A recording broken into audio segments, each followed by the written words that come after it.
बनने चाहिए, लेकिन काम किसका है? उन अफराद का जो कि टैक्स हमसे कम देते हैं, उनकी जरा एक्सपोर्ट चेक कर ले, जो मोहसिन नकवी साहब की मुलाकात में बैठे हुए थे अफराद। लेकिन बट साहब खबरें तो ये आ रही हैं कि 12 से 13 सूबे बनाने की प्लानिंग चल रही है, इसमें कितनी सच्चाई है? देखें, वो मुझे याद है बचपन में आपने भी पढ़ा, मैंने भी पढ़ा, 14 points of Quaid, Sindh should be separated from Bombay presidency, Sindh को बंबई से अलहदा किया जाए, याद है, पढ़ा था जी बिल्कुल। अब सिंध को कराची से अलहदा किया जाए, ये बात नागवार गुजरी आसद जरदारी साहब को, इसीलिए अब मोहसिन नकवी साहब उनके फेवरेट नहीं रहे। नहीं, फेवरेट तो उनका बरखुरदार तो फेवरेट होता है ना, बरखुरदार मेरा बेटा अब्दुल्ला बिन सलाम मुझसे नाराज हो गया, खत्म हो गई बात। नहीं, आज भी बेटा है मेरा, वो तो मेरा बेटा बरखुरदार, वो अपनी जगह पे रहेगा। सवाल यह है, तनाजात होते हैं, बरखुरदार का लफ्ज जो है वो मुंह बोला बेटा जिसको आप कहते हैं, इसमें कोई बुराई नहीं। राना सनाउल्लाह ने जो टॉन्ट की ठीक की है, बिलावल ने भी तनकीद की है। सवाल यहां पर सिर्फ एक है कि अगर कराची को आप सिंध से अलहदा कर दे तो कराची के पीछे क्या रहेगा, सोचने वाली बात है। बिल्कुल। आप जनूबी पंजाब को पंजाब से अलहदा कर दें तो क्या रह जाएगा पंजाब के पीछे? अच्छा, मे भी इससे तरक्की हो, मुल्क खुशहाल हो, लेकिन अगर आप गौर करें ना पीटीआई को, तो वो गौर साहब ने बड़ा खूबसूरत फिक्रा कहा है। इस पे तो आहिस्ता आहिस्ता चीजें खुल के आएंगी, लेकिन अब बात करेंगे स्पेन की। जैसा कि हमने बात की कि जो तकरीबन 60,000 अफराद का अचानक से स्पेन के बॉर्डर को क्रॉस करके अभी तक मेनलैंड में नहीं पहुंच जाना, तो आपको क्या लग रहा है ये कहीं अमेरिका और इसराइल की वो कहते हैं रिवेंज नहीं है, क्योंकि स्पेन ने हमेशा पैलेस्टाइन के लिए स्टैंड लिया, आवाज उठाई, तो क्या कहेंगे कि किस तरह की ये छोटी सी घरेलू साजिश की तरह लग रहा है? पर ये सीधी बात है, ये सजा दी जा रही है स्पेन को। असल में ये कहते हैं ना स्पेन के अंदर घुस गए, ये इस तरह नहीं है, थोड़ा सा इसको क्लियर प्लीज नाज़रीन को कर देना चाहिए हमें। स्पेन के साथ एक छोटा एक सूबा कह लें, एक शहर कह लें, उस पर भी जब ये अलहदा हुआ, सारे काम हुए, उस वक्त एक जगह पर कब्जा फराह हाशमी का था। अब उस जगह पे ये मेरा स्पेन है, ये फराह हाशमी का कब्जा, और मैं भी स्पेन हूं, उसी के साथ ही मुल्क का है। अब उसके अंदर अगर कोई लोग आ गए, उस जगह पर आके बस गए, तो वो सिर्फ ये है कि स्पेन के अंदर घुस गए। हालांकि नहीं, जैसे आप कहें कि आज़ाद कश्मीर या गिलगित की मिसाल दे सकती हैं, उस तरह है ये आपके पाकिस्तान के साथ मुल्क का जरूर है, स्पेन के अंदर घुसे यहां तक ठीक है। कहना क्या चाह रहा हूं, ये सिर्फ और सिर्फ इसराइल ने सजा दी है स्पेन को, और ये जो बंदे 50,000, ये देखें फुटेज देखें जरा आप, ये किस तरह मौज जफरे मौज जा रही है, लग रहा है बट साहब। लेकिन आप ये देखें ना कि जो इटली ने आगे रिस्पांस किया है, जबकि उनको साथ खड़े रहना चाहिए। इटली ने कहा कि जी हम जो हैं अपने ताल्लुकात स्पेन से तोड़ रहे हैं, जो शेंगेन के अंदर आता है, तो उस पर क्या कहेंगे कि अब क्या इटली खुल के आ रहा है और वो एंटी पैलेस्टाइन दिखाना चाह रहा है अपने आप को? फरा बात सिर्फ 3 लाइनों की कहूंगा, ईरान ने गरूर तकब्बर तोड़ दिया है पूरी दुनिया का, कोई माने या ना माने। जो ईरान जिस तरह लड़ा है, जिसने शहादतें दी हैं, उसको सलाम करना पड़ेगा।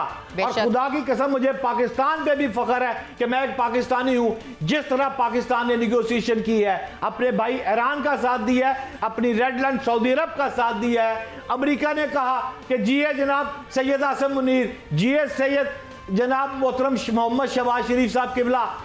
ये तारीफें हमारे पाकिस्तान की हुई है ना, ये मेरी तारीफें हुई है ना, शहबाज शरीफ की तारीफ नहीं हुई, ये सैयद आसिम मुनीर साहब की तारीफ नहीं, मेरी तारीफ है ना। आई फील प्राउड जिस कमाल सफारतकारी से खेला पाकिस्तान, और कमाल सफारतकारी से और जंगी महाज पर जिस तरह ईरान लड़ा है, ईरान को भी सलाम है। अब क्या होगा, अब सुने फिर, अब यूरोप भी टूटेगा ईरान की वजह से। ये जो शेंगन है ना, ये जो वीजे लगते ना इधरों इधर थे इधरों इधर 7-8 मुल्कों के बीच, अब नहीं जाएंगे। ये स्पेन पहली चिंगारी है और इस राख के ढेर ने शोलों को दबा रखा है। अब ये फटेगा, अब लावा फटेगा। बिल्कुल, देखें शेंगेन में हम देख रहे हैं कि हालात ख़राब हो रहे हैं, लेकिन उसी जानिब आप ये देखें ईरान में F-35 गिराना बहुत आसान हो गया है, लेकिन अब खबरें ये आ रही हैं कि अमेरिका के अंदर भी F-35 गिर रहे हैं। क्या हो क्या रहा है ये? देखें फरा, F-35 का गिरना ये मुसद्दका है। अच्छा, ये इंटरनेशनल मीडिया भी कह रहा है, अमेरिका ना मने है ना उसने मानेगा, ये तो सिंपल मानेगा भी नहीं वो। हाँ। लेकिन ये मुसद्दका मैं आपको कह रही हूँ, ये सच है। और जाके देख लें, वो दूसरे जो भाई हैं वो सारी फुटेज पेश कर रहे हैं, हर चीज मुसद्दका कापियां दे रही, दी FIR, एक दी है ये स्टैंप लगाकर मुसद्दका FIR, वो मुसद्दका फुटेज दे रहे हैं कि एल जे F-35 ਤੁਹਾਡਾ ए गया जे, ये सच है। अच्छा, अमेरिका कहता नहीं जी नहीं ऐसी कोई बात नहीं। अच्छा, भारत कह रहा है हमने उसके राह फेल वो गिरा दिए, और नहीं साडा कोई चेहरे नहीं डिगे, मानता है नहीं। अमेरिका का ट्रंप कह रहा है कि जनाब भारत का बेड़ा गर्क कर दिया, भारत के कभी 7, 8, 9, 10 त्यारे, हम तो फिर भी 6, 7 के कहते हैं चल यार मोदी साहब कहीं गुस्सा ना खा जाए, आगे काकरोच बड़े उनको चिमट गए हैं और चिमट जाएंगे, माफ कर दो। लेकिन सवाल सिर्फ ये है, ये जो टेक्नोलॉजी है ना, ये मुनासिब तो नहीं वैसे मुझे कहना, मुझे लग रहा है गैर मुसद्दका मुबैना तौर पर इसके पीछे चाइना और रशिया यूं खड़ा है। अच्छा चलिए, एक शार्प क्वेश्चन, अब आप जंग को कहाँ देख रहे हैं? क्या अमेरिका फिर कोई हमले प्लान कर रहा है या अब वो थोड़ा सा ठंडा हो गया? फरा बात यह है, जंग फैलनी नहीं है, जंग फैल चुकी है। इस वक्त जंग जो है वो कहते हैं तिबले जंग बच गया भाई, नकारा बच गया भाई। अब ये यूरोप की तरफ जाएगी, खुदा ना खास्ता ये तीसरी आलमी जंग बन सकती है, क्योंकि जिस तरह ट्रंप जो चाह रहे हैं कि जनाब इसको गिरा दो, इसको भगा दो, इसको कहे मुझसे माफ़ी मांग ले, अल्लाह की कसम प्लीज़ मुझसे माफ़ी मांग लो, उन्हें नहीं मांगनी उसने माफ़ी, वो मर जाएंगे, वो शहादत लेना कबूल कर लेंगे, इस तरह नहीं होगा। और ये जिस तरह चल रहा है ये आग पूरी दुनिया में फैलेगी और इसका रिस्पॉन्सिबल इस्राइल और भारतीय मोदी होगा, जो साची हैं वो बेनकाब होंगे आने वाले दिनों में, आप देखेंगी।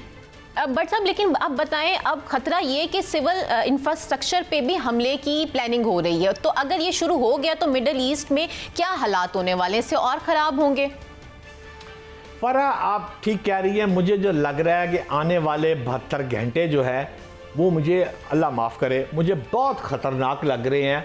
आप फील करेंगी कि अगले 72 घंटे में ये आग बिल्कुल कदर आग भड़क गई।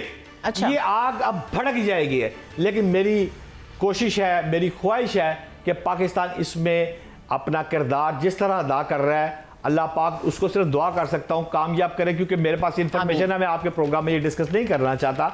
जिस तरह पाकिस्तान एफर्ट्स कर रहा है, जिस तरह मेरी आर्मी सैयद आसिम मुनीर साहब, उनकी पूरी टीम, शहबाज शरीफ साहब, उनकी पूरी टीम, कोई इसहाकदार जा रहा है उधर, जनाब वज़ीर दाखिला मोहसिन नकवी साहब ईरान, देखिए ना ये एक शतरंज की बिसात बिछी हुई है जो कि फील्ड मार्शल आसिम मुनीर साहब ने बिछाई हुई है, बड़े टेक्निकल तौर पर बिछाई हुई है। शहबाज शरीफ साहब जहां मूव करते हैं ये घोड़ा ढाई चाल, 1 2 2.5, इसहाकदार, वजीर दाखिला मोमन फरा, ईरान, मोहसिन नकवी, ये सारी चीजें नथी हैं।